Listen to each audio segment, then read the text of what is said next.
Alright, hello and welcome. So, most of you may not know that D had a panel at Pax Australia. So, there's a ton of information here. Well, not a ton, but really important information that we need to go over, so let's get started. So the first three things that they talked about were things that they're doing currently that they're noticing are bringing people back to the game more in force, which is kind of an interesting thing that I'd like to go over just kind of personally.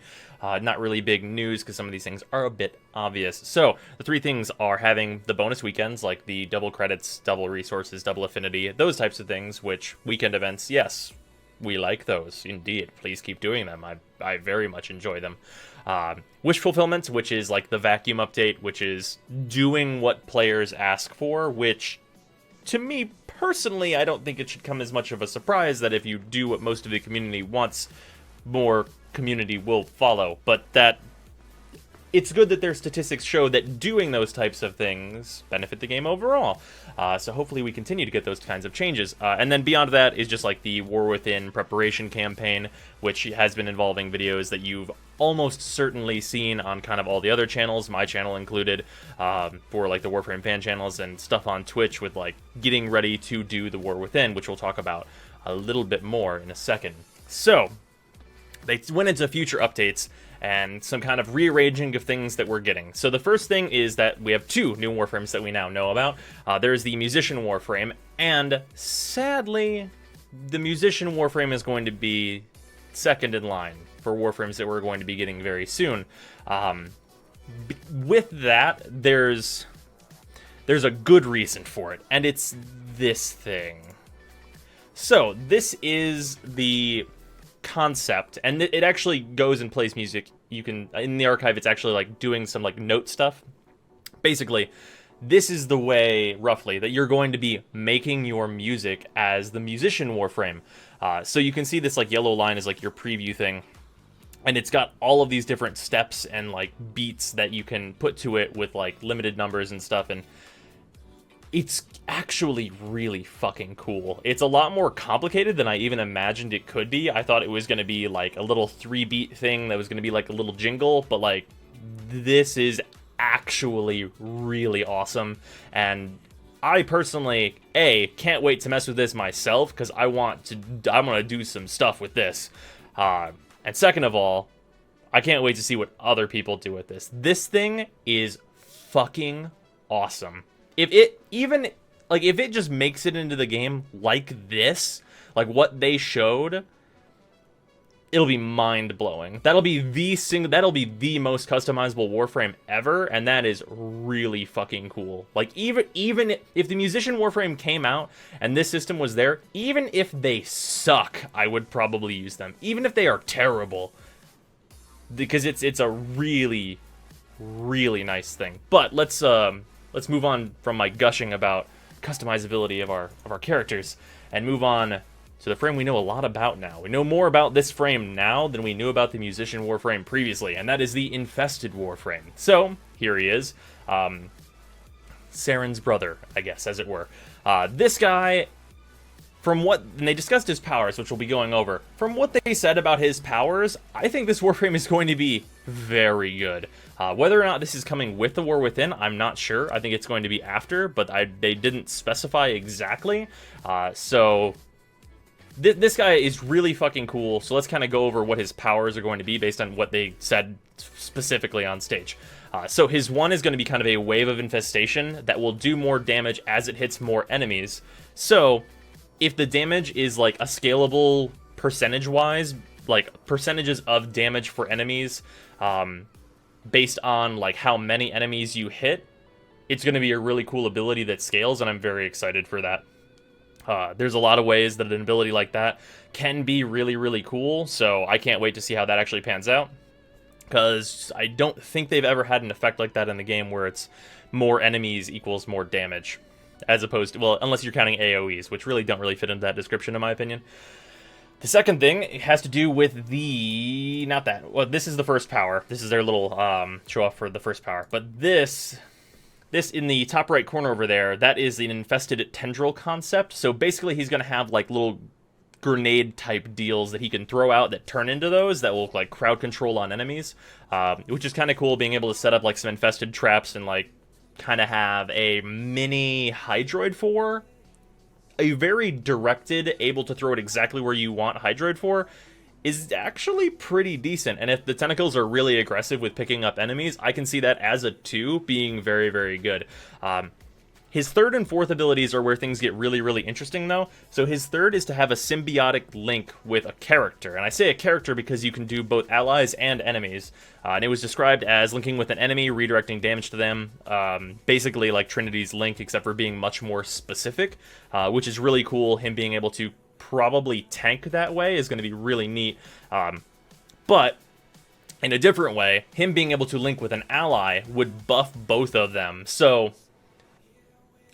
having a Warframe that can directly look at and like buff a teammate and get a buff like bonus from that is really interesting for team play. And there's a couple of Warframes that would really benefit from that, especially if he can do multiple links to himself and enemies, where you can say there's a Banshee in the party and you've got this guy, you link up with the Banshee, and then can you link to enemies and protect both of you? Because that's really interesting and is a like really weird form of like tanking that we don't have yet, that I would be incredibly interested in.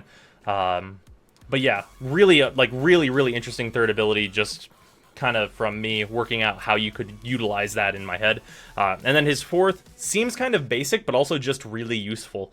So basically you infest a big area around you, it'll heal you, and it'll spawn maggots that apparently explode and cause crowd control, which sounds pretty fucking good. Probably just spawning like little maggots that run at enemies and knock them down is that's a totally fine 4. If it's also an area where he heals constantly, that's a fucking really solid set of powers. Like, it's simple, it's direct, it fits with how infested are. It's like, as a list of powers, like, I couldn't be happier with like what they said on stage about that. As long as all the numbers line up with like those powers, I think he's going to be a really, really great Warframe, like on par with Ivara or Inaros, who are immaculately designed in like terms of recent Warframes that have come out, in my opinion. But yeah, that's fucking amazing. And then beyond that, we have to talk about the War Within. So, we got a teaser, and this is part of it. So, in this are both of the queens, Teshin and an operator, which is like their canon operator, I guess. Like you would have like your Shepard in Mass Effect. This is the poster that we got, which is really cool because you can kind of see how the queens look, and like she's got like a staff. I don't know, like I feel like those characters are gonna be more than I originally imagined they might be, which is gonna be really cool. But beyond that, we got a teaser. So, I'm going to show that, and then we're gonna be kind of done here. But that'll be at the end of the video. So let's talk about kind of one of they did a Q&A section, and it's like the first question that popped up is like, DE does a really good job in general, of course, compared to a lot of other developers. They can't do like fucking what everyone would like is not really possible. But someone asked a really good question about like what we can do as players to help DE, and they responded with, and I added a second word to this because I think it goes hand in hand with it, is honesty from the player base. So what that means is important. So the thing about honesty from us as players is that we need to not suck up, if that makes sense. And I don't think that there are too many people that do this, and it's good to praise DE when they do stuff right. It is like, because I mean, if they do stuff right, then fuck yeah, DE did a good thing. Like whenever they fixed vacuum, it's like, yes, that is the direction we would absolutely love. Fantastic. And the second part of this is the clarity part, and I think clarity and honesty are really important when talking to a group of people like DE is. So whenever we talk about things that we're happy with and things that we're not happy with, we need to be upfront with DE about it being like, oh, this is good, this is bad. Like the exact divide, and not just giving non-specifics. Like this overall was good. Like if parts of things are bad, be more specific about them. For example, for me personally, I think that Nova is a fantastic frame. She's awesome. Super great. Like, one of my favorite frames in the game. She's super well designed on the whole, but the clarity portion of that is that her one, it doesn't really do anything and nobody uses it, so her one could use, like, more working into the rest of her kit to actually be useful to a player. That's the clarity portion of that, and, like, the being realistic portion of that is, like, when there are things, point them out, I guess. I don't know. I thought it was a really good point about not just, like, being true to yourself as a player and not just getting, like, caught up and just saying, like, everything about a thing is good, because then there's no reason for things to change. And I feel like a lot of people with the vacuum type stuff kind of got that way a little bit, which is like, oh, now it's better, so now it's perfect, which is how a lot of the community reacted, when it could be even better beyond that, which is the clarity part of that. So I'm going to stop rambling. That's just kind of a point that I personally wanted to hit on. So there's a couple new things today. One is at the very end of the video, I've got a new outro, again, because YouTube changed some things, so let me know what you think of that in the comments. And then otherwise, the Saturday stream is today.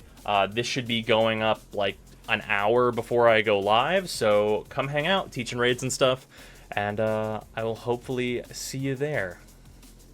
Later, guys.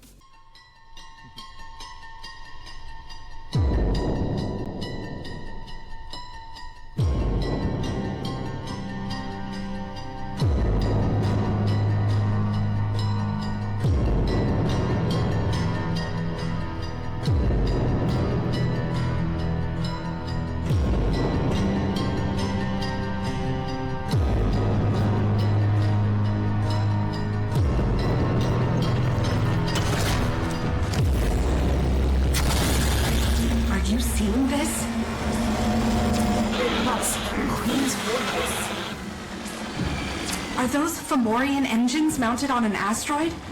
No wonder we've never been able to find it. It's always moving. We need to analyze the intel before our next move. Negative. I'm heading in for a closer look. There's a lot of transference to store. I recommend this mission and read to reach out.